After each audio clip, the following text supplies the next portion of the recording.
Welcome to Consultant's Corner. I'm Rebecca Brizi. This is my corner. I am a consultant. I meal plan 3 meals a day, 7 days a week. I choose what to wear by going to my wardrobe and picking whatever is furthest right. I read a lot and I always know what book to read next because it is in a prioritized list that I keep. What I'm trying to tell you is that I do what I can to minimize decision making as much as possible in my daily life. Everything that I have told you right now are things that I have to do and that are important and that I have to do every single day. And precisely because of that, I want to spend as little time as possible doing them because I don't want to use up precious mental energy on these minute daily things, important though they may be. That is decision fatigue. The more decisions that you make in any given day, the less energy you have to make the next decision. The American Medical Association talks about decision fatigue and says that in any given day, we can make up to 35,000 decisions. I think about it. When you go to the fridge and open it up and you're looking inside, what do I snack on?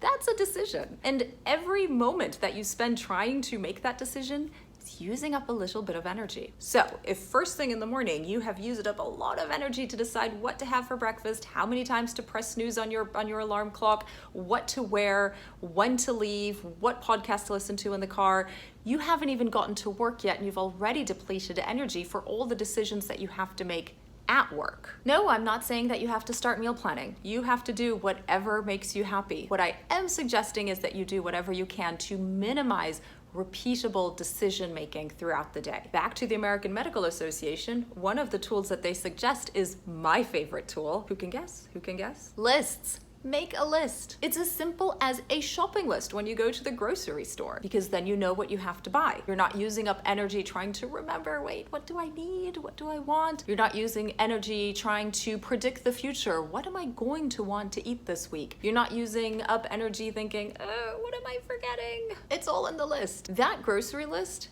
is the best tool that you can use at work. Whatever you're working on, break it down into its individual tasks and write them in a list so that when you go from one step to the next, you don't have to try to remember where you are and what comes next and what you're supposed to be doing and who you're supposed to be talking to and so on and so forth. You just follow your own instruction. It is a much better use of energy to do all of that upfront at once. And then as you're working throughout the project, you are simply referencing what you have to do next. All of that energy is dedicated to the completion of the task, not trying to remember the task. What are decisions that you have to make every single day and every single week? Start there. Start with the repetitive things, some of the simpler things. Think of ways that you can minimize having to make that decision. How can you plan in advance? How can you streamline or create a system that makes the decision for you? Decision fatigue is real, my friends. Don't become a victim to it. And remember that this is a benefit of my Happy Employees consulting package. It's about making work simpler and making managing the work simpler. A lot of that is about removing decision fatigue. Start with your own list. Figure out how you can make that easier. Share with your colleagues. Share in the comments on this video. And one thing you can do is